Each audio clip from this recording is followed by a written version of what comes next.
صبح ہلک نے آسمان پر سیاہ بادل دیکھے اور سمجھ گیا کہ آج تیز طوفان آنے والا ہے۔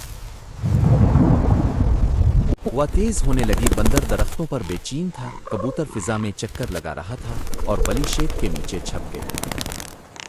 ہلک نے کھیتوں کا جائزہ لیا اور سوچا کہ اگر بارش زیادہ ہوئی تو فصلوں کو نقصان ہو سکتا ہے۔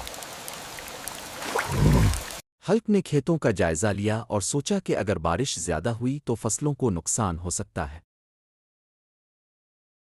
ہلک نے پودوں کو سہارے دیے، بندر رسیاں کھینچتا رہا اور کبوتر پاس بیٹھ کر نگرانی کرتا رہا۔